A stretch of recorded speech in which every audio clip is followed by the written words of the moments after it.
अस्सलाम वालेकुम। मोहम्मद रज़ा सिद्दीक़ अपने स्पेशल प्रोग्राम के साथ हाज़िर खिदमत है। 5 अगस्त 2025 मंगल का दिन है। अदालतें बेबस हो चुकी हैं, बात तो यही आ रही है। और नाहलियाँ जारी हैं और इलेक्शन कमीशन क्या किरदार अदा कर रहा है, क्या नहीं किरदार है उसका ये। और मुफाहमत ना हो सकी जबरे नारवा से मुझे। आज पहले तो बात आपके सामने कामयाब एहतजाज रहा, जिस लेवल पे ही रहा, ये छोड़ दें इस बात को। पुलिस की दौड़े लगा दी, मुख्तलिफ लोग यहाँ बैठे रहे, वोकला निकल आए। बात तो ये है ना, क्या आप आराम से बैठे? लोग घरों से निकले, आपने गिरफ्तारियाँ करनी थी, लोगों को तंग करना था, पार्लियामेंटेरियन को पार्लियामेंट से नहीं निकलने दिया गया। लेकिन जहाँ जहाँ जिससे हो सका उसने कोशिश पूरी की है। और एहतजाज इसी का नाम है, और एहतजाज इसी तरह से हुआ करते हैं। ये याद रखिएगा, ये समझना बहुत ज़रूरी है। मैं बहरहाल मुबारकबाद देता हूँ पाकिस्तान तहरीक इंसाफ को कि इस जबर के दौर में इतना निकल के कुछ हलचल तो हुई, कुछ मूवमेंट तो हुई, कुछ चीज़ें तो आगे चली। और उसका रिज़ल्ट आने वाले दिनों में आप देखिएगा, बहुत बेहतर होगा। ये हम बता दें आपको, बहुत बेहतर होगा रिज़ल्ट, और उसके नताइज भी अच्छे आएंगे आपको। ये भी याद रखना है आपने। जिस तरह भी कोशिश की, अब मैं इंडिविजुअल हर एक का शुक्रिया क्या अदा करूं, लेकिन बात बड़ी वाज़ेह है कि हर एक ने अपने जितनी कोशिश की है उसको अपना बताया, उसने जवाब अब अपने ईमान के मुताबिक उसने देखनी है। हाँ, और उसको इसका फ़ैसला उसने करना है। लेकिन एक मोबिलाइजेशन, एक मोटिवेशन चाहिए थी, वो बन गई है। अब ये रुकना नहीं चाहिए, चाहे हफ्तावार रखें, 15 दिन में रखें, गली मोहल्लों में रखें, बड़े लेवल पे रखें। यानी ये लोगों का बाहर निकलना। अब आएँ आप, मैं समझता हूँ अब जनरल इशूज़ की तरफ भी आएँ आप। बिजली पे, गैस पे, तनख्वाहें ना बढ़ने पे, पेंशन ना मिलने पे, ज़्यादतियों पे, मुलाजमतें निकालने से देखें, इस पर कौम भी साथ खड़ी होती है।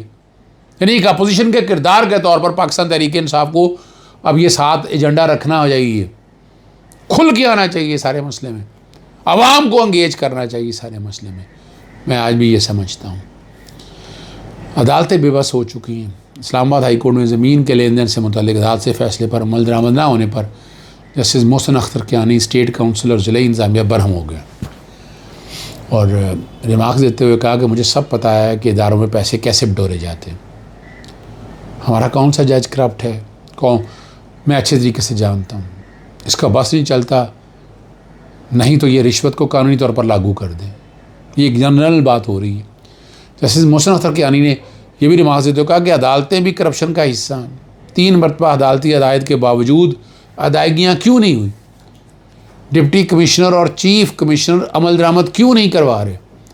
डिप्टी कमिश्नर निज़ाम का हिस्सा है, और सारा दिन जो कुछ होता है मुझे पता है। फाजल जज ने मज़ीद कहा, मैं चीफ कमिश्नर डिप्टी कमिश्नर को अदालत बुलाकर 2 मिनट में कानून सिखा दूँगा।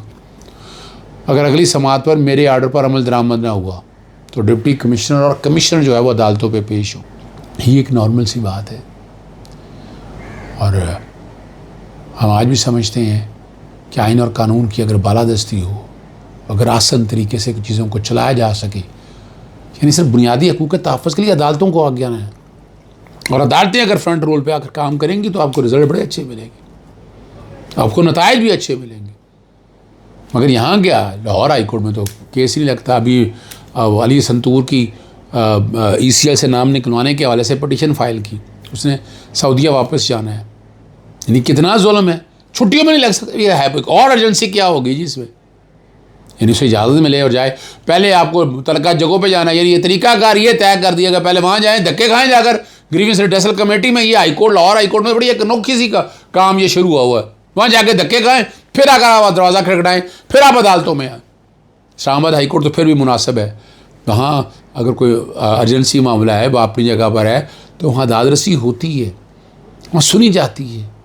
अदालतों का काम सुनना, लेकिन यहाँ अदालतों का काम जो तरीक़ाकार लाहौर के अंदर है ना, मैं सबूत पेश कर देता हूँ आपके सामने। क्या यदि अर्जेंसी कोई नहीं, छुट्टियों के बाद केस को लगाएं, उस बंदे ने बाहर जाना है, मुल्क के बाहर जाना है। और ये हो रहा है, आपको समझना है। एक छोटा सा काम था जो मेरे ज़िम्मे था, ज़मानत थी कारकुन की, और वो ज़मानत मलिक हमज़ा परवेज़ अमजी ने मेरे से रिक्वेस्ट की थी, उमवी ने, कि सर ये वाला मामला देखना है। वो फ़ाइल की थी, आज मेरी टीम ने उसकी ज़मानत करवा ली। और यानी जितना हो सकता था, जितनी पॉसिबिलिटीज़ हो सकती हैं उस कॉन्टेक्स्ट के हवाले से हम जितना कोशिश कर सकते हैं वो तो हम करते रहेंगे। ये याद रखना है हमें आइन और कानून की पासदारी करनी है, और हम उसका आइन और कानून की पासदारी करते रहेंगे, आपको हम बताते चलेंगे। ये हकीकत है। और अब जब आगे जाना है, सईद अली हसन की ज़मानत बाद से गिरफ़्तारी थी जी, और अप्रैल से ये गिरफ़्तार हुआ है, और आज हम जुलाई में आ गए। बहरहाल उसकी ज़मानत करवाने में हम लोग कामयाब हो गए। इलेक्शन कमीशन एक आइनी ओहदा है, आइनी इदारा है, और क्या हो रहा है उसके ऊपर, शिबली फराज, उमर यूब समेत 9 अरकान असम्बली और सेनेटर को नाअहल करार दे दिए। यानी अभी नाअहली आई है, आर्टिकल 63(2) के तहत रेफरेंस आना है, रेफरेंस का फ़ैसला करना है, सुनना है, फिर फ़ैसला करना है, लेकिन ये तो किया जा रहा है।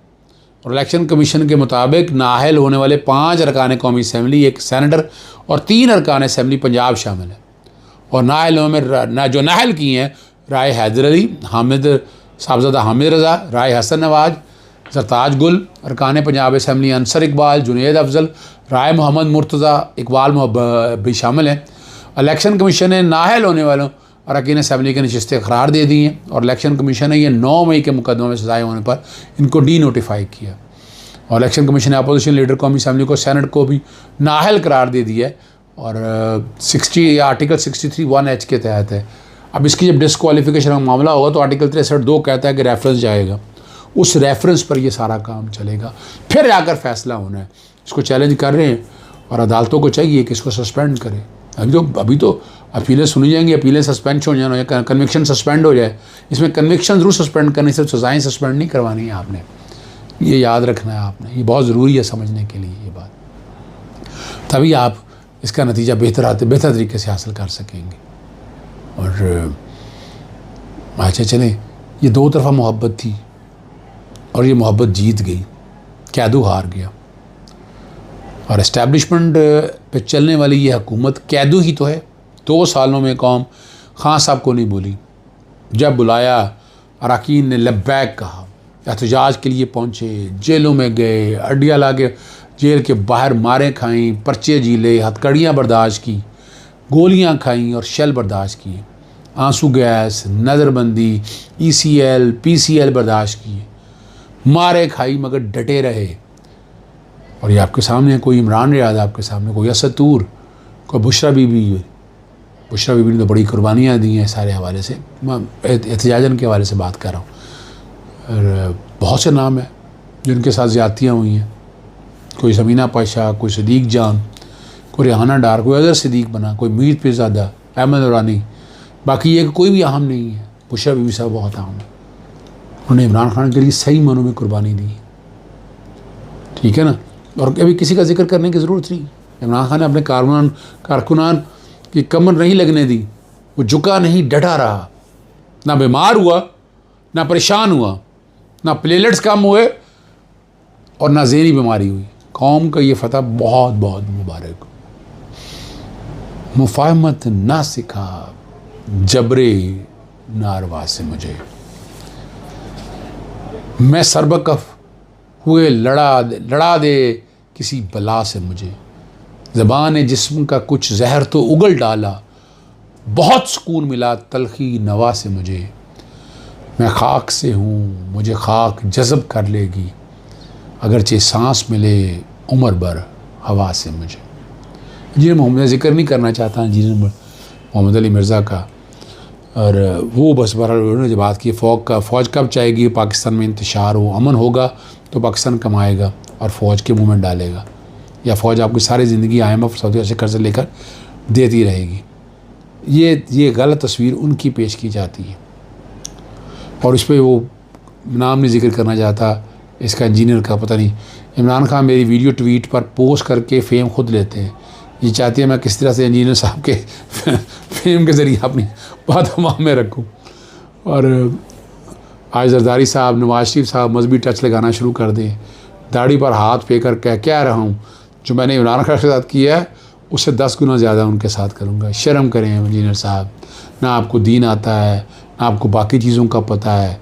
आप अपनी फेम बनाने के लिए ये तरीक़ाकार आपने बनाया हुआ है। आप कहाँ इमरान रियाज को पकड़ सकते हैं?